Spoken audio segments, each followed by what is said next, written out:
மாரி செல்வராஜ் எடுக்கிறது சாதி படமான்னு கேட்டால் அது உங்கள் மொழி. என்னோட மொழி மாரி செல்வராஜ் எடுப்பது சாதிய எதிர்ப்பு படம். ஏன் இந்த மாதிரி படம் எடுக்குங்க கேள்வியை இனிமேல் என்னை தவிர்த்துருங்க. அது என்னை ரொம்ப பாதிக்குது. மறுபடியும் சொல்கிறேன், எமோஷனலாக சொல்கிறேன். என்னை மட்டும் பாதிக்கல, என்னோட வேலையை பாதிக்குது.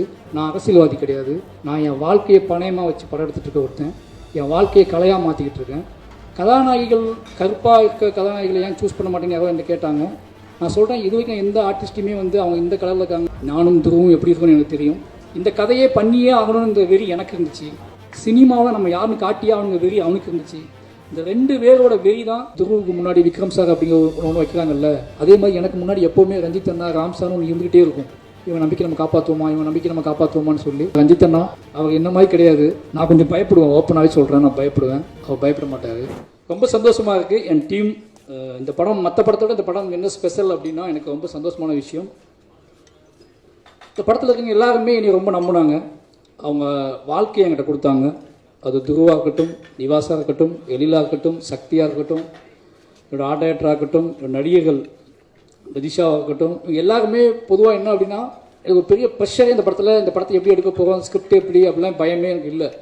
ஒருத்தர் பிளாங்காக நம்பி ஒரு டைரக்டரை நம்பி நம்ம ஒப்படைக்கணும் வராங்கல்ல, இது வந்து ஸ்பாட்டில் இருந்துக்கிட்டே இருக்கும். நம்ம ஏதோ முக்கியமான வெற்றி படத்தை நடிச்சிட்டு இருக்கோம்னா டெய்லி ஸ்பாட்டில் எல்லா ஃபேஸ்லையும் அது இருக்கும். அதை பார்க்கும்போது நமக்கே பயமாக இருக்கும். இந்த ப்ரொடியூசரை பார்க்கும்போது கூட பயம் வராது, என்னோட நடிகர்களை பார்க்கும்போது பயமாக இருக்கும். அவங்க உறுதியாக நம்புவாங்க இந்த படம் நல்ல படம், அந்த படம் ஹிட்டு அப்படின்னு நினச்சிட்டு ஃபஸ்ட் நாள் ஷூட்லேருந்து நம்பிட்டு நம்ம கூடவே சுற்றிட்டு இருப்பாங்க. நமக்கு தான் தெரியும், டே இது எவ்வளோ கஷ்டம், இதுதான் நல்லா வந்தால் தாண்டா அந்த படம் நல்லா வரும். நீ நம்புறதுனால படம் நல்லா வந்துடாது, நீ நம்பி உழைச்சாதான் நல்லா வரும்னு சொல்லி நிறைய சண்டை போட்டு தான் வேலைகள்லாம் வாங்கியிருக்கோம். அதில் முக்கியமாக சொல்லணும், துருவோட முதல்லேருந்து அங்கேருந்து ஆரம்பிக்கலாம்னு நினைக்கிறேன். ஏன்னா துரு வந்து ஒன்றே ஒன்று தான் சொன்ன துருவிட்ட, துரு நான் இந்த படத்தை பண்ணக்கூடாது, அப்படி இந்த படம் வந்து இந்த கதையை பண்ணக்கூடாதுன்னு நான் முடிவாக இருந்தேன். மோஸ்ட்டு ரஞ்சித் நாடு கூட சொன்னேன், நான் இந்த படம் பண்ண வேண்டாம்னா ரொம்ப கஷ்டமாக இருக்கும் அப்படின்னு சொல்லி. நிறைய உழைப்பை கேட்கும் போல இருக்குது. கூட இருக்கவங்கலாம் நம்ம எப்படி வேலை வாங்க போகணும்னு தெரில. சாதாரணமாக ஒரு சினிமா எடுக்கும்போது நம்மளோட பெர்ஃபார்மன்ஸுக்காகவும் நம்மகிட்ட அரசியலுக்காகவும் அவங்கள்ட்ட புரிய வச்சு அவங்கள்ட்ட வேலை வாங்குறது சிக்கலாக தான் இருக்குது. பட் இது உடல் உழைப்பு கேட்குற படமாக இருக்குது. இந்த உடல் உழைப்பு கேட்குற படத்தில் நான் வந்து என்னோடய எமோஷ்னல், என்னோட பொலிட்டிக்கல், இதுக்குள்ளே என்னோட விஷுவல்ஸ், இதை தாண்டி ஒரு கொடூரமான உழைப்பும் தேவைப்படுது. இது எப்படி நான் ஆர்டிஸ்ட்டை கன்வே பண்ணி வாங்குறது, இதுக்கான கால அளவுலாம் செட் ஆகுமா, இடையில ஏதாவது கான்ஃப்ளிக்ட் வந்துட்டா ஒருத்தரோட வாழ்க்கைக்கு எடுத்த மாதிரி ஆகிடுமே அப்படிங்கிற பயம்லாம் இருந்துச்சு எனக்கு. அப்போ ரஞ்சித் நான் சொன்னார், இதை பண்ணுறா அப்படின்னா முடியும், பண்ணுன்னு சொன்னார். அப்போ துருவட்டை நான் சந்தித்து சொன்னேன், இந்த மாதிரி நம்ம பண்ணலாம், பட் ஆனால் ஒரே விஷயந்தான், முழுசாக நீங்கள் என்ன நம்பணும். மாரி செல்வராஜ் அப்படிங்கிற ஒருத்தனை நீங்கள் நம்பணும். அவன் வந்து வாக்கை காப்பாற்றுவான். நம்ம என்ன நினச்சி போகிறோமோ அதை முழுசாக நமக்கு அதை கொடுப்பான்னு நீங்கள் நம்பணும். ஃபைனலி அந்த ரிசல்ட் நான் சொல்லவே மாட்டேன், அந்த ரிசல்ட் நான் சொல்லவே முடியாது, அது ஆடியன்ஸ் தான் சொல்லணும்னு சொல்லியிருந்தேன். அதை நம்பினா நீங்கள் வாங்கலாம், இல்லைனா அந்த படம் பண்ண வேண்டாம்னு சொல்லியிருந்தேன். 2.5 வருஷம் அதுக்காக நம்பி உட்காந்துருந்தாப்புல. அந்த நம்பிக்கை தான் இந்த படத்தோட ட்ராவல். அந்த நம்பிக்கை இல்லைனா அந்த படம் தொடங்கப்பட்டிருக்கவே இருக்காது. ஒரு ஆர்டிஸ்ட் வந்து ஒரு ஹீரோவை முழுசாக நம்பும்போது அது என்ன மேஜிக் நடக்கும் அப்படிங்கிறத நான் அந்த படத்தோட வெற்றி மூலமாக உணர்றேன். இந்த படம் முழுக்க என்னை எல்லாரும் நம்பினதுக்கப்புறம் இந்த படத்தோட அவுட்புட்டு, இந்த படத்தோட மாரி செல்வராஜோட சினிமாவில் இது கொஞ்சம் இது பெஸ்ட்டாக இருக்குது, அவரோட ஃபிலிம் லாங்குவேஜ் மாறி இருக்குது, அவரோட விஷுவல் சென்ஸு அப்படி இப்படின்னு ஒரே இது எல்லா பாராட்டுக்கும் ஒரு முக்கியமான காரணம் என்னென்னு நான் யோசித்தேன் அப்படின்னா, எனக்கே வந்து அப்படியா அப்படின்னு யோசிக்கும்போது ஒரே ஒரு காரணம், என்கிட்ட எல்லாரையும் நீ நம்பினாங்க. முழுக்க என்னோட வார்த்தையை மட்டுமே அவங்க கேட்டு ஜட்ஜ்மெண்ட், அதாவது முடிவெடுக்கிற இடம் எனக்கு கொடுத்தாங்க. அது என்ன அப்படின்னா, ஒருத்தர் முழுசாக நம்பும்போது நமக்கு வந்து அவங்கள இன்னும் திருப்திப்படுத்தணும், அவங்களுக்கு நம்ம கிஃப்ட் கொடுக்கணும், அவங்களுக்கு நம்ம நம்புகிறாங்க அப்படிங்கிறதுக்காக இறங்கி வேலை பார்த்தது அந்த படம். இந்த படம் அவ்வளோ பெரிய வெற்றி அடைஞ்சதுக்கு காரணம் அவங்களோட உழைப்பு தான். முக்கியமாக அது சொல்ல வேண்டியது வந்து துரு சொல்லிட்டு நான் அடுத்து பசுபதி சார் வந்து இந்த கேரக்டர் யார் பண்ணலான்னு முடிவு பண்ணும்போது நான் முடிவு பண்ண இந்த எனக்கு மண்டக்கில் மட்டும் தான் இருந்துச்சு. இந்த படத்தில் 2 ஹீரோ அப்படின்னு என் மண்டக்கில் எப்போவுமே இருந்துச்சு. அது அப்படி நினச்சிக்கிட்டு நான் என்ன பண்ணேன் அப்படின்னா, இன்னொரு ஹீரோ தேடியே போயிட்டு இருந்தேன். சூர்யா சார்ட்ட கதை சொன்னேன், விஜய் சேதுபதி சார்ட்ட கதை சொன்னேன். அப்புறம் நைஸாக விக்ரம் சார்ட்டே துண்டை போட்டேன், இந்த ப்ராஜெக்டை பெருசாக்குன்னு சொல்லி. யாரெல்லாம் கண்ணுக்கு ஹீரோவாக பெரிய ஹீரோக்கள் இருப்பாங்களோ அவங்களாம் உள்ளே கொண்டு வர ட்ரை பண்ணிகிட்டே இருந்தேன். ஏன்னா அந்த அப்பா வந்து ஹீரோவாக எனக்கு தெரிஞ்சிகிட்டே இருந்தார். அதுக்கப்புறம் தான் யோசித்தேன், நான் வந்து நம்ம ஏன் வந்து ஒரு ஹீரோவை தேடிக்கிட்டே இருக்கோம், ஹீரோ உருவாக்குற வாழை தானே தேடணும் அப்படி சொல்லி கன்ஃபியூஸ் ஆகிக்கிட்டே இருந்துச்சு எனக்கு. ஏன்னா சரியான ரெஸ்பான்ஸ் கிடைக்கல எனக்கு. அப்போ தான் நான் வந்து பசுபதி சார் முடிவு பண்ணேன். பசுபதி சார்கிட்ட போய் கதை சொல்ல ஆரம்பிச்சதுக்கப்புறம் பசுபதி சார், ஏன்னா இந்த கதையை சொல்லும் போதே இந்த கதையை முடித்த உடனே நான் பண்ணுற மாதிரின்னு சொல்கிறேன் அந்த பாயிண்டில் வந்து அதுக்கப்புறம் நீ நம்புனது, நீ ரெடி பண்ணது, என் ஸ்பாட்டுக்கு வந்தது. எனக்கு ஒரு பையன் வந்துகிட்டே இருந்துச்சுன்னா பசுபதி சார், அமீர் சார்க்கெலாம் நான் வந்து இப்போ தான் ஃபஸ்ட் டைமாக ஒர்க் பண்ணுறேன் அப்படின்னால இவங்களாம் சீனியர் ஆர்டிஸ்ட்டு. சீனியர் ஆர்டிஸ்ட்டை வேலை பார்க்கும்போது நான் வந்து என்னோடய ஸ்பாட்டில் வந்து எல்லாத்தையும் மறந்துடுவேன் மீன்ஸ் நான் என்ன வாக்குங்கிறதே மறந்துடுவேன். அப்போது அவங்க என்ன நினைப்பாங்க, நம்மளை தப்பாக நினைப்பாங்களா, என்ன இவன் ஓவராக பண்ணுறான், இவ்வளோ வேலை பார்க்குறான், இப்படி பண்ணுறான், அப்படி பண்ணுறான் யோசிச்சுப்பாங்களும் பயந்துகிட்டே இருந்தேன். ஆனால் ஒரு கட்டத்துக்கு அப்புறம் தான் தெரிஞ்சு இவங்க எல்லாமே என்னோட உழைப்பை ரசிச்சிருக்காங்கன்னு சொல்லி, நான் உழைப்பை சைக்கோத்தனம்னு சொல்லி கிளம்பி போனவங்க நிறைய பேர் இருக்காங்க, என்னை விட்டுட்டு போனவங்க நிறைய பேர் இருக்காங்க. ஏன்னா உழைப்பு ஜெயிச்சாதான் அதுக்கு வேல்யூ, உழைப்பு தோத்திருச்சு அப்படின்னா அது சைக்கோன்றுவாங்க. என்னோடய ஃபஸ்ட்டு படத்துலேருந்து நடந்துகிட்டே இருக்கு எனக்கு. பட் என்னோடய உழைப்பை வந்து முதல்ல ரசித்தவங்க என்னோடய seniors Ameer sir, Lal sir, Pasupathi sir, இவங்க 3 பேருமே அவ்வளோ சுதந்திரமாக என்னை பார்த்துக்கிட்டே இருந்தாங்க. நான் என்ன இழுத்தாலும், நான் என்ன சொன்னாலும், இந்த லாஸ்ட் சீன் எடுத்துகிட்டு இருக்கும்போதெல்லாம் பசுபதி சாருக்கு காய்ச்சல் நினைக்கிறேன். என்ன சார், அந்த வயக்காட்டில் இறங்கி அந்த நல்ல சென்னையில் மழைக்காலம், அது மழை பெஞ்சிக்கிட்டே இருக்குது, இடையில எடுக்கணும், நடுங்கிக்கிட்டே இருந்தார். நான் நிறைய டேக் போனேன், சார்ட்டை வந்து மாற்றி எடுத்தேன். அவர் அன்றைக்கி அந்த ஷூட் முடிச்சுட்டு நேராக ஹாஸ்பிட்டலில் தான் போய் அட்மிட் ஆனார். சாரி சார், அன்றைக்கி நான் உங்களோட சாரியும் கேட்கல, ஒன்றும் கேட்கல, அது எனக்கு தெரியல, நீங்கள் முடிச்சு ஆகணும்னு சொல்லி பண்ணேன். நீங்கள் என்னை பொறுத்துக்கிட்டு அந்த ஃபுல்லாக பண்ணி கொடுத்தீங்க, ரொம்ப நன்றி. லால் சார், இந்த 3 பேர் முக்கியமானவங்க, Pasupathi sir, Lal sir, Aamir sir, 3 பேர் முக்கியமானவங்க. லால் சார் வந்து இந்த கேரக்டர், லால் சார் எப்படி அமீர் சார் கேரக்டர் எனக்கு எவ்வளோ முக்கியமோ அதில் லால் சார் கேரக்டர் ரொம்ப ரொம்ப முக்கியம். அது காரணம் மனத்து கணேசன் தான். எனக்கு அமீர் சார் கேரக்டர் ரொம்ப முக்கியம், ரொம்ப சோல். நான் அதை பார்த்தே வளர்ந்த ஒருத்தன், அதை நம்பியே வளர்ந்த ஒருத்தன். மனதி கணேசன் அப்படிங்கிறவங்க வந்து லால் சார் கந்தசாமி கேரக்டர், அந்த கேரக்டரோட பாயிண்ட் ஆஃப் வியூவில் அந்த கேரக்டரை நேசித்து அந்த கேரக்டரில் வளர்ந்த ஒருத்தர், அதை நம்பி வாழ்க்கையை ஒப்படைச்ச ஒருத்தர். இப்போ 2 பேரும் நான் மிக்ஸ் பண்ணுறேன். அமீர் சார் மனதி கணேசனையும் மாரி செல்வராஜையும் மிக்ஸ் பண்ணி ஒரு கதை பண்ணுறேன்னு தான் பண்ணுறேன். அப்படிங்கும்போது இந்த 2 கேரக்டர் தான் என்னோட emotional. Lal sir character, Ameer sir character, Kandasamy, Pandiyaraja, இந்த 2 கேரக்டருக்குள்ளேயும் இங்கே 2 பேரோட ஆன்மா இருக்குது. இந்த 2 கேரக்டரையும் 2 பேருமே நேசிக்கிறோம். இந்த 2 கேரக்டரையும் நான் பயங்கரமாக இந்த 2 கேரக்டர் தான் இந்த படம் எடுப்பதற்கான முழு ஆன்மான்னு எங்களுக்கு தெரியும். அதனால் அந்த கேரக்டர் டிசைன் பண்ணுறதுக்கு நான் யோசிச்சுக்கிட்டே இருந்தேன். அந்த கேரக்டர் லால் சார் பொருத்தமாக அமைஞ்சார். அவரும் இந்த கதையை புரிஞ்சுக்கிட்டு எனக்கு எல்லா வேலையும் செஞ்சு கொடுத்தாரு. ரொம்ப முக்கியமானது, அந்த டைலாக்ஸ் எடுக்கும்போது லால் சார்கிட்ட வந்து நம்ம என்ன டைலாக்கை வாங்கி இந்த படத்தை ஃபுல்ஃபில் பண்ணுவோம். ஏன்னா அந்த அமீர் சாரும் லால் சாரும் பேசக்கூடிய டைலாக் தான் அந்த படத்தோட மையம்னு எனக்கு நல்லாவே தெரியும். என்னதான் கிட்டானோட வாழ்க்கை இருந்தாலும் இவங்க 2 பேரும் பேசி என்னவா முடிவுக்கு வராங்க அப்படிங்கிறது ஒரு முக்கியமான விஷயம்னு எனக்கு தெரியும். அந்த 2 விஷயங்களை எழுதும்போது மட்டும்தான் நான் ரொம்ப இத்தனை நாள் கற்றுக்கிட்ட சினிமா, கிராஃப்ட்டு, என்னோடய வாசிப்பு, இது எல்லாத்தையும் மிக்ஸ் பண்ணி என்னோட அறிவு, என்னோட ஒட்டுமொத்த என் ஊர் சார்ந்த பார்வை, இது எல்லாத்தையும் உள்ளே வச்சு அந்த கேரக்டர் டிசைன் பண்ணேன். அந்த கேரக்டர் 2மே மக்களால் ஏற்றுக்கொள்ளப்பட்டதும், அந்த 2 கேரக்டர் பக்கம் இருக்கக்கூடிய எமோஷ்னல் சண்டை, பகை, நியாயங்கள், தர்க்கங்கள், இது எல்லாமே ஒரு அளவுக்காவது புரிஞ்சு அது ஒரு சமநிலை நோக்கி நகர்ந்ததுக்கு அப்படிங்கிறதுக்கான வெற்றியாக தான் அந்த வெற்றியை நான் பார்க்குறேன். அதை நான் உணர்றேன். திருநெல்வேலி மண்ணிலிருந்து, திருநெல்வேலியில் சார் சொன்னார் நிறைய ரிப்போர்ட்டர் என்னை கேள்வி கேட்டாங்கன்னு. அவங்க கேள்வி கேட்கும்போது நான் தைரியமாக ஹேண்டில் பண்ணதுக்கான இதை கொடுத்தது அங்கே இருக்க மக்கள் தான். அந்த மக்கள் அந்த படத்தையும் ஒட்டுமொத்த தமிழ் மக்களும் அங்கே அந்த படத்தை கொண்டாடிக்கிற விதம் எனக்கு தெரியும். அதனால் வந்து லால் சாருக்கு, அந்த கேரக்டரை வடிவமைச்சு கொடுத்த லால் சாருக்கு ரொம்ப நன்றி. மை ப்ரொடியூசர் ரஞ்சித் அண்ணா, அதித்தி பாண்டியன், நாங்கள் அதித்திக்கு வந்து பாண்டியன்னு ஒரு பேர் வச்சுருக்கேன். அவங்க அப்படி தான் பேசுவாங்க என்கிட்ட. அவங்க லைவில் ஒரு மாதிரி இருப்பாங்க, ஜூம் காலில் ஒரு மாதிரி இருப்பாங்க. அதித்தி இப்போ இங்கே பற்றி அதித்தி இங்கே பேசினாங்களே என்னை பற்றி, அது எதுவுமே எனக்கு தெரியாது. இப்போ நான் அதித்தியை பற்றி பேசுகிற போது அவங்களுக்கு தெரியாது, ஓகேங்களா? ஆனால் 2 பேருக்கும் பார்வையால் பேசிக்குவோம். ஏன்னா எனக்கு இங்கிலீஷ் தெரியாது, அவங்களுக்கு தமிழ் தெரியாது. நாங்கள் ஆனால் இவ்வளோ படம் பண்ணியிருக்கோம், ஆனால் 2 பேரும் அதிகமாக பேசியிருக்கோம். யோசிச்சு பார்த்துக்கோங்க, 2 பேரும் நிறைய டிஸ்கஸ் பண்ணியிருக்கோம். அவங்க ஃபோன் பண்ணுவாங்க, எனக்கு பயங்கரமாக பேசுவாங்க. நான் ஓகே ஓகே ஓகே ஓகேம்மா, அவங்க ஃபோனை வச்சுருவாங்க. திருப்பி நான் ஃபோன் பண்ணி கோவமாக பேசுவேன், அவங்க ஓகே ஓகே ஓகே ஓகேப்பாங்க, ஃபோனை வச்சுருவாங்க. பட் என்ன அண்டர்ஸ்டாண்ட் லெவலில் நடந்துச்சுன்னு தெரியல, வேலை நடந்திருக்கு. அப்போ ஏதோ வகையில் நாங்கள் வந்து ஒரு அந்யோன்யம் இருந்துக்குன்னு புரிஞ்சிக்க முடியுது. அவங்க நம்பினது என்னோடய எமோஷ்னலில் மாரி செல்வராஜ் ஒன்று பண்ணால் அது என்ன கரெக்டாக நம்பினாங்க. அதித்தி ரொம்ப நன்றி. அப்போ ரஞ்சித் அண்ணா என்னோட என்ன சொல்கிறது, அவர் என்ன மாதிரி கிடையாது.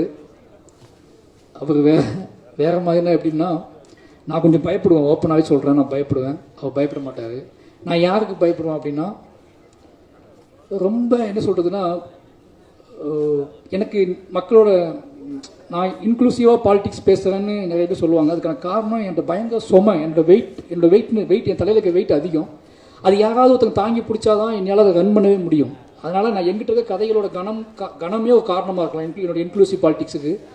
ஏன்னா அந்த கணம் எல்லாமே இன்னொருத்தர் சப்போர்ட் பண்ணலாம் நடக்கவே நடக்காது. அதை எங்கேயாவது சுமந்து கொண்டு போகவே முடியாது. ரஞ்சித் அண்ணா வந்து அப்படி ஒரு ஆள். ஆனால் அவர் அவ்வளோ கோபமாக, அவ்வளோ என்ன சொல்கிறது, தான் நம்பக்கூடிய அரசியலை, தான் நம்பக்கூடிய விஷயங்களை காத்திரமாக பேசினா கூட வேற ஒரு பாயிண்ட் ஆஃப் வியூவில் ஆட்களை நேசிப்பார். மாரி செல்வராஜை வந்து அவர் நேசித்த விதம் எனக்கு தெரியும். ராம் சாருக்கும் எனக்கும் ஒரு அப்பா பையன் உறவு இருக்குன்னா, எனக்கு கிடைச்ச ஒரு அண்ணன் அப்படின்னா அது ரஞ்சித் அண்ணா. அந்த அண்ணன் தம்பி உறவு வந்து இந்த படத்தோட வெற்றியை நான் எப்படி பார்க்குறேன்னா, பரியேறும் பெருமாள்னு ஒன்று நாங்கள் ஆரம்பித்து ரெண்டு பேரும் ஆரம்பித்து கிட்டத்தட்ட 7-8 வருஷம் ஆகுது. இந்த படம் ரிலீஸ் ஆகி திருப்பி ரெண்டு பேரும் இதே சந்தோஷத்தோட, இதே சிரிப்போட, இதே முத்தங்களோட திருப்பி ஒரு மேடையை பகிர்ந்து திருப்பி ரெண்டு பேரும் சக்ஸஸ் கொடுத்து ஹிட்டு கொடுத்துட்டு ரெண்டு ஜாலியாக இருக்கும். அப்படின்னா எங்களுக்குள்ளே இருக்கிற ஒரே ஒன்று இந்த லவ் மட்டும்தான். இந்த பெரும் உழைப்பையும் வந்து நான் வந்து செய்வதுக்கு ஊக்கமாக இருந்ததுக்கான காரணம் ரஞ்சித் அண்ணா இருக்காரு. ரஞ்சித் அண்ணா நம்புகிறாரு, அவர் பார்த்துக்கிட்டு இருக்காரு. அவர் என்ன சொல்கிறது, அவர்கிட்ட போய் நல்ல பேர் வாங்கணும் அப்படின்னு. நான் ராம்சாருக்கு அப்புறம் நல்ல பேர் வாங்கணும்னு ஆசைப்பட்ட ஒரே ஆள் ரஞ்சித் அண்ணாக்கிட்ட தான். ராம்சார்ட்ட எப்போவுமே 24 மணி நேரம் நல்ல பேர் வாங்கணும்னு ஆசைப்படுவேன். அதே மாதிரி ரஞ்சித் அண்ணாட்டு நல்ல பேர் வாங்கணும்னு ஆசைப்பட ஆரம்பித்தேன். ரெண்டும் சேர்ந்து மிக்ஸ் ஆனது தான் மாரி செல்வராஜ். அப்படி ஒரு நல்ல பேர் வாங்கிக்கணும்னு நினைக்கிறேன். ஏன்னா பெரிய பெருமாளுக்கு லவி சொன்னார், இந்த படத்துக்கும் லவி சொன்னார், என்னுடைய எல்லா படத்துக்கும் சொல்லுவார், என்னை பார்க்கும் போதெல்லாம் சொல்லுவார். அந்த அன்பை பாதுகாப்பதற்காகவே நான் தொடர்ந்து என்கிட்ட இருக்க சில விஷயங்களை பாதுகாத்துக்கிட்டு இருக்கேன். ரொம்ப நன்றிண்ணா. எனக்கு ஆச்சரியமாக இருக்குது. இது சரியாக முடிஞ்சிடுமான்னு ஒரு பயம் இருந்துச்சு. நம்ம பெரிய பெருமாளுக்கு அப்புறம் ரெண்டு பேரும் ஒன்றா சேர்றோம். இது வந்து இது நீளத்துக்கும் உங்களுக்கும் எனக்கும் இல்லை நம்மளை பார்த்துக்கிட்டு இருக்க எல்லாத்துக்கும் இது முக்கியமான படமாகவும் நம்மளோட ஆகச்சிறந்த படமாகவும் இது இருக்குன்னு ஆசைப்பட்டேன். அது ஒவ்வொரு நாளும் பெரிய பயத்தை கொடுத்துச்சு, பதட்டத்தை கொடுத்துச்சு. எப்படி பெரிய இப்போ துருவுக்கு முன்னாடி விக்ரம் சார் அப்படிங்கிற ஒன்று வைக்கிறாங்கல்ல, அதே மாதிரி எனக்கு முன்னாடி எப்போவுமே ரஞ்சித் அண்ணா, ராம் சார்னு ஒன்று இருந்துகிட்டே இருக்கும். இவன் நம்பிக்கை நம்ம காப்பாற்றுவோமான்னு சொல்லி.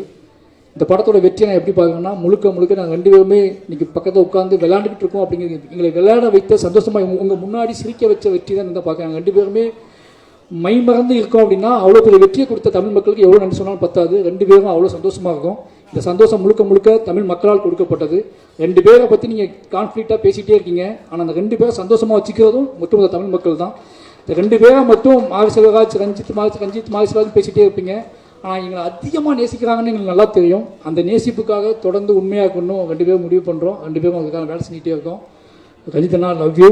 ரொம்ப இந்த என்ன சொல்கிறது, நான் நீளத்துக்கு வந்து திருப்பியும் படம் பண்ணிக்கிட்டே இருப்பேன். ஓகேங்களா? அது நீங்கள் கேட்கணும் அவசியமே இல்லை. போர் அடித்தா கூட நான் நீளத்துக்கு படம் பண்ணுவேன். படமே இல்லாதப்ப சின்ன அமைதியாக இருப்பேன்ல, எனக்கு வாய்ப்பு மறுக்கப்படும் போது நீளம் எனக்கு கூப்பிட்டு படம் கொடுக்கணும். வைசன் காலமாடன், இவ்வளோ நேரம் என்னோடய டீமை பற்றி நான் பேசுனதை நீங்கள் பொறுமையாக கேட்டதுக்கு ரொம்ப நன்றி. நான் யாராவது மிஸ் பண்ணியிருந்தால் மன்னிக்கணும். ரொம்ப எமோஷ்னலான ஒரு படம். இந்த படம் என்னோடய எல்லா படமும் அப்படி இருக்குன்னு சொல்லுவேன் டைலாக்கு. பட் ஆனால் இது வந்து ரொம்ப பரபரப்பான சில விஷயங்களை நம்ம வந்து துணிஞ்சு எடுக்கிறோம். சில விஷயங்கள் இது எப்படி புரிந்து கொள்ளப்படும் அப்படின்னு ஒரு நிறைய மனசுக்குள்ளே நிறைய கணக்குகள் போட்டு நிறைய பிளான் பண்ணி திட்டமிட்டு அந்த திட்டத்துக்குள்ளே ஒரு எமோஷ்னல் வச்சு எடுக்கப்பட்ட படம் தான் பைசன் காலமாடன். மனத்தி கணேசன் அப்படிங்கிற ஒருத்தரை அவரும் நானும் சேர்ந்து பலமாக விவாதித்து அவர் என்னை நம்பினார். அந்த நம்பிக்கையை காப்பாற்றணும் எடுத்த படம். இன்றைக்கி அந்த படத்தோட ரிசல்ட்டு பார்க்கும்போது, இந்த படத்தோட ரிசல்ட்டை தாண்டி எனக்கு வர மெசேஜ், என்னை தேடி பேசுகிறவங்க, என்னை ஃபோன் பண்ணி பேசுகிறவங்க, சவுத் தமிழ்நாட்டில் கூடிய இளைஞர்கள் இருக்கக்கூடிய இந்த படத்துக்கான ஆதரவு, இது எல்லாத்தையும் பார்க்கும்போது ஏதோ நம்ம இவ்வளோ நாள் கற்றுக்கிட்ட விஷயத்தை வச்சு ஒரு நல்ல விஷயம் பண்ணியிருக்கோம் அப்படிங்கிற பெரிய நம்பிக்கையை கொடுத்துருக்கு. அந்த நம்பிக்கையை கொடுத்ததுக்கான காரணம் இந்த மக்கள் இந்த படத்தை ஏற்றுக்கொண்டது தான். நிறைய எங்கிட்ட பிள்ளைகள் இருந்திருக்கு, நிறைய விஷயங்கள் இருந்திருக்கு, நான் நிறைய முரண்பட்டிருக்கேன், நிறைய விஷயங்கள். ஆனால் இது எல்லாமே என்னோடய ஆர்ட் ஃபார்ம் ஸ்ட்ராங் ஆகணும் அப்படின்னு தான் நான் பண்ணியிருக்கேன். அப்படி யாராவது வருத்தப்பட்டிருந்தா, யாரையாவது நான் வந்து ஹர்ட் பண்ணியிருந்தா, இந்த படத்தில் வேலை செய்யும்போது யாரையாவது ஹர்ட் பண்ணியிருந்தா ரொம்ப மன்னிப்பு கேட்டுக்கிறேன். ஏன்னா எனக்கு அந்த கிட்டத்தட்ட 80 நாள், இந்த 80-90 நாள் நினைக்கிறேன். இந்த 90 நாளில் நான் என்ன வாழ்ந்தேன்னு எனக்கே தெரியாது. அது முழுக்க நான் ஆர்ட் ஃபார்முக்குள்ளே தான் இருந்து என்னோடய சினிமாக்குள்ளே இருந்திருக்கேன். அதை நான் மாற்றிக்க முயற்சி பண்ணுவேன். என்னோடய சினிமாவை அது என்னமோ தெரியல எனக்கு. அது நடக்கும்போது நான் அந்த சினிமாவை முழுசாக நான் தோற்றுக்கணும் அப்படிங்கிற பயம், தோற்றக்கூடாது அப்படிங்கிற பயத்திலே நான் நிறைய வேலை செஞ்சுக்கிட்டே இருக்கேன். அது எனக்கு ஏன் என்னை விட்டு போக மாட்டேங்குன்னு தெரில.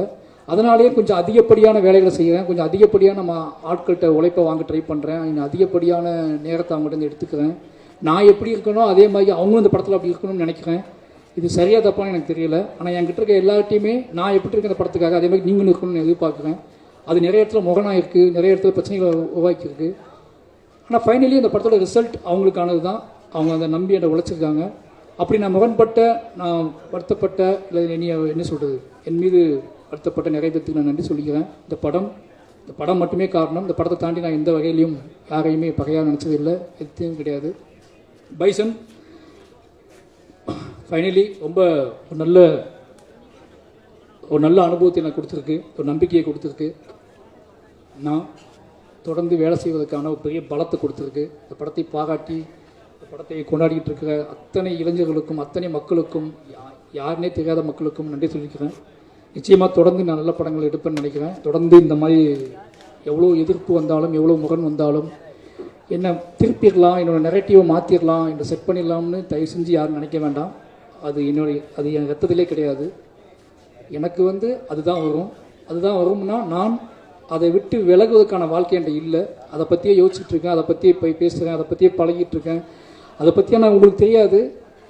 இந்த படம் முடிஞ்ச அடுத்த படத்துக்கு இடையில நான் சந்திக்க போகிற பிரச்சனைகள், நான் சந்திக்கிற மனிதர்கள், அவங்க சொல்கிற கதைகள்லாம் கேட்டால் நீங்கள் வேறு எந்த படமும் எடுக்க முடியாது. நீங்கள் நினச்சிட்டீங்க ஒரு ஸ்கிரிப்ட் எழுதி முடிச்ச உடனே திருப்பி போய் வேறு அழகாக போய் ஒரு ரூம் போட்டு எங்கேயோ கொடைக்கானல்லையோ ஊட்டிலையோ இல்லை வெளிநாட்டிலேயோ போய் உட்காந்து கதை எழுத அமைப்பான்னு நினைப்பீங்க. ஆனால் எங்களுக்கு அப்படி இருக்காது. எங்களுக்கு எப்படி இருக்கும்னா, ஒரு படத்துக்கும் இன்னொரு படத்துக்கும் இடையில நாங்கள் இருப்போம்ல, இந்த இடையில இந்த தமிழ் சமூகம் எப்படி இருக்குது, இந்த இந்திய சமூகம் எப்படி இருக்குது, இது இடையில சந்திக்கிற மனிதர்கள் என்ன சொல்கிறாங்க, அவங்க என்ன பேசுகிறாங்க, அவங்க நம்மளோட என்ன எதிர்பார்க்குறாங்க, அவங்க எவ்வளோ அழுறாங்க, எவ்வளோ கண்ணீர் சிந்துறாங்க, என்ன கேள்விகளை கேட்குறாங்க. நம்ம என் சட்டையை பிடிச்சி கேட்டவங்க நிறைய பேர் இருக்காங்க. இதெல்லாம் எப்படா நீ படம் பண்ணுவேன், இதை என் கதையை நீ எப்போ சொல்லுவேன், உன் கதையை எப்போ சொல்லுவேன்னு சொல்லி என் சட்டையை பிடிச்சி கேட்டவங்க நிறைய பேர் எனக்கு தெரியும். எனக்கு ஏன்னா அவ்வளோ கதைகள் இருக்காங்க. திருப்பி நீங்கள் மறுபடியும் என்கிட்ட அந்த நெரேட்டிவை செட் பண்ண ட்ரை பண்ணாதீங்க. நான் ரொம்ப நிலையானவனாக இருக்க விரும்புகிறேன். என்னோடய நிலையான தன்மையை யாராலையும் மாற்ற முடியாதுன்னு நினைக்கிறேன். உங்களோட வேண்டுகோளாகவே வச்சுக்கிறேன். திருப்பி இந்த கேள்வி நீங்கள் என்கிட்ட கேட்பீங்க அப்படின்னா நான் அதுக்கு மௌனம் தான் பதிலாக சொல்லணும்னு நினைக்கிறேன். இனிமேல் இந்த மாதிரி கேள்விக்கு நான் எதிர்கொள்ள மாட்டேன்னு நினைக்கிறேன். பத்திரிகையாளர் ஒரு வேண்டுகோளாக சொல்கிறேன், ஏன் இந்த மாதிரி படம் எடுக்குங்க கேள்வியை இனிமேல் என்கிட்ட தவிர்த்துருங்க. அது என்னை ரொம்ப பாதிக்குது. மறுபடியும் சொல்கிறேன், எமோஷனலாக சொல்கிறேன். என்னை மட்டும் பாதிக்குதில்லை, என்னோடய வேலையை பாதிக்குது, என்னோடய நரேட்டிவை பாதிக்குது, என்னோடய சிந்தனையை பாதிக்குது. நான் உங்களை நேசிக்கிறேன், உங்களை அன்பு செலுத்துகிறேன். நான் உங்களை திருப்பி அதே மாதிரி கேள்வி கேட்க முடியும். அந்த கேள்வியை கேட்கக்கூடாது, உங்களுக்கு எனக்கு முகம் வந்துக்கூடாதுன்னு நினைக்கிறேன். ஏன்னா நான் கூடி வாழ ஆசைப்படக்கூடிய வாழ தான் இருக்கேன். நான் திருப்பி அந்த கேள்வியை நீங்கள் திருப்பி என்னை கேட்டீங்க அப்படின்னா நான் இன்னும் அதிகமாக வேலை செய்வேன். ஆனால் உங்களை அவாய்ட் பண்ண ட்ரை பண்ணணும்னு நினைக்கிறேன். ஏன்னா எக்காரணத்தை கொண்டும் என்னோட கலையவோ, என்னோட ஆர்ட் ஃபார்மையோ, என்னோட அரசியலையோ யாராவது பிடுங்க ட்ரை பண்ணாங்கன்னா நான் மூர்க்கமாக ஃபைட் பண்ணுவேன். அந்த மூர்க்கத்தை நிச்சயமாக சொல்கிறேன், என்னோட ஆர்டிஸ்ட்டுக்கே தெரியும், என்னோட வேலை பார்த்தவங்களுக்கு தெரியும். அந்த மூர்க்கம் நானே எதிர்பார்க்காத மூர்க்கம். அது நான் அப்படி போகக்கூடாதுன்னு ரொம்ப நம்புவேன். நீங்கள் எல்லாரும் நேசிக்கணும் தெரியும். அதனால் தயவு செஞ்சு இந்த கேள்விகளை நீங்கள் அவாய்ட் பண்ணிவிடுங்க. நான் மாரி செல்வராஜ் படம்னா அது இருக்கும். மாரி செல்வராஜ் அதற்காக கிளம்பி வந்தவன் தான். மாரி செல்வராஜ் எடுக்கிறது சாதி படமான்னு கேட்டால் அது உங்கள் மொழி. என்னோட மொழி மாரி செல்வராஜ் எடுப்பது சாதிய எதிர்ப்பு படம். அந்த எதிர்ப்பு படத்தை நான் தொடர்ந்து எடுத்துக்கிட்டே இருப்பேன். நான் இதை ஒரு திமிர்லேயே சொல்லலை, இங்கேருந்து சொல்கிறேன், எமோஷனலாக சொல்கிறேன். நான் எப்போவுமே என்னோடய ஆர்ட் ஃபார்மை நம்புவேன். நான் அரசியல்வாதி கிடையாது, நான் கட்டுரையாளன் கிடையாது, நான் ஆய்வாளர் கிடையாது. நான் என் வாழ்க்கையை பணயமாக வச்சு படம் எடுத்துகிட்டு இருக்க ஒருத்தன். என் வாழ்க்கையை கலையாக மாற்றிக்கிட்டு இருக்கேன். என்னோடய கலைக்கு ஒரு வெறி இருக்குது, என்னோடய கலைக்கு ஒரு ஆற்றாமை இருக்குது, என் கலைக்கு ஒரு கண்ணீர் இருக்குது, என் கலைக்கு சில கேள்விகள் இருக்குது, என் கலைக்குள்ள ஒரு பயங்கரமான காதல் இருக்குது, இந்த சமூகத்தை பற்றி ஒரு காதல் இருக்குது. இது எல்லாத்தையும் ஒன்றா சேர்த்து நான் உங்களுக்கு கொடுக்க ட்ரை பண்ணிக்கிட்டே இருக்கேன். ஒரு 250 படம் வருது ஒரு வருஷத்துக்கு, 300 படங்கள் வருது. உங்களுக்கு கொண்டாட்டம், உங்களை குதூகலப்படுத்தக்கூடிய படங்கள் எவ்வளவோ வருது. இந்த ஒருத்தனை விட்டுருங்களேன், அவனை ஏன் போட்டு அவனையும் திருப்பி அந்த கூட்டத்தில் போய் தர ட்ரை பண்ணுறீங்க? இனி விட்டுருங்க. நான் உங்களுக்கு பார்க்க பிடிக்கணும்னு பரவாயில்ல, தயவு செஞ்சு நான் உருவாக்கி கஷ்டப்பட்டு கற்றுக்கிட்ட என்னோட இவ்வளோ வாழ்வியல் அனுபவத்தை நீங்கள் முடிவு செய்ய முயற்சி பண்ணாதீங்க.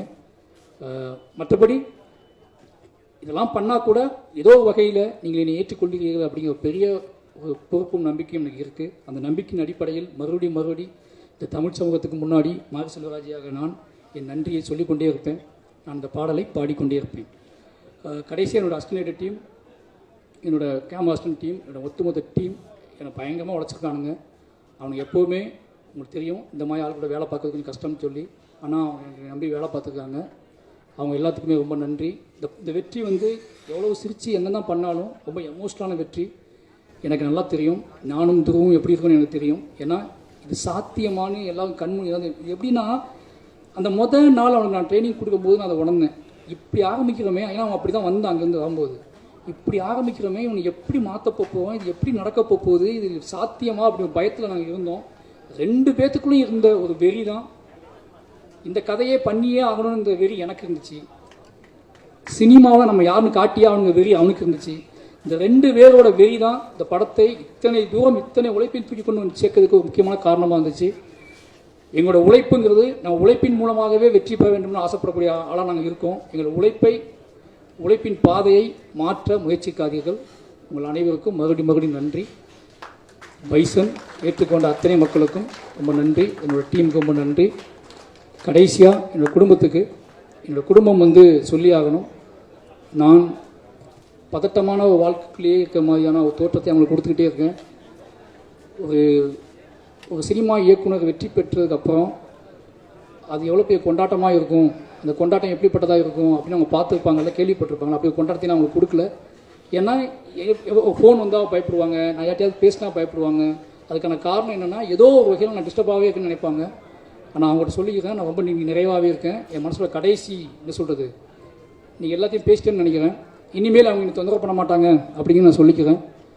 அப்போ இன்னொரு முக்கியமான ஒரு விஷயம் நான் வந்து ஏதோ இன்டர்வியூ சொல்லும்போது நடந்துச்சு சொன்னாங்க. அது நான் ஏதோ தப்பாக சொல்லிட்டேன்னு சொல்லி, கதாநாயகிகள் கருப்பாக இருக்க கதாநாயகிகளை ஏன் சூஸ் பண்ண மாட்டேங்க யாரோ என்று கேட்டாங்க. நான் சொல்கிறேன், இது வரைக்கும் எந்த ஆர்டிஸ்ட்டுமே வந்து அவங்க இந்த கலரில் இருக்காங்க, இவங்க எவ்வளோ அழகாக இருக்காங்க, நான் எந்த ஆர்டிஸ்ட்டையும் பார்த்தது இல்லை.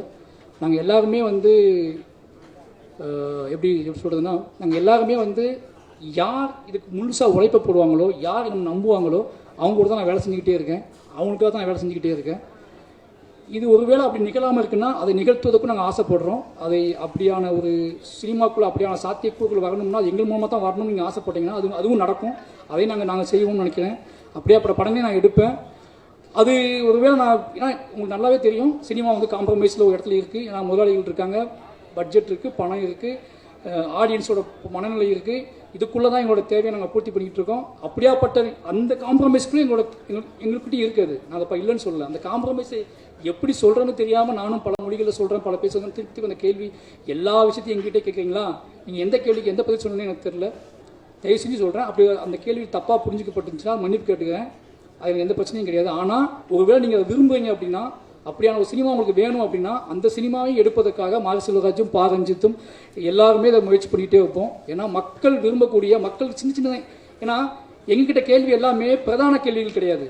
எங்ககிட்ட கேட்கக்கூடிய கேள்விகள் எல்லாம் எந்த கேள்வி கேட்பாங்க, உள்ளுக்குள்ள இருந்து ஒற்றை கேள்விகளாக, உதிரிகளோட கேள்விகளாக இருக்கும். அந்த உதிரிகளோட கேள்விக்கு நீங்கள் அந்த உதிரிகளோட கேள்வியை நீங்கள் மதிக்கிறது இருக்குல்ல, அதில் ஒரு கலைஞரோட பயங்கரமான ஒரு திமிர்த்தனை இருக்குது. நாங்கள் உதிரிகளோட கேள்வியை மதிக்கக்கூடிய டைரக்டராக, ஆர்டிஸ்டாக இருக்குன்னு ஆசைப்படுறோம். அந்த கேள்விகளை நான் மதிப்போம். அதை ரஞ்சித்தனும் நான் நிகழ்த்தி காட்டணும்னு நினைக்கிறேன். நிச்சயமாக அதில் ஏதாவது புண்பட்டு இருந்தால் மன்னிப்பு கேட்டுக்கிறேன். மற்றபடி எங்கள் கலை மக்களுக்கானது. அதை மக்களுக்காகவே கொண்டு வந்து சேர்ப்போம். அது எவ்வளோ விஷயம் இருந்தாலும் மக்கள் நம்புவோம். நன்றி, வணக்கம்.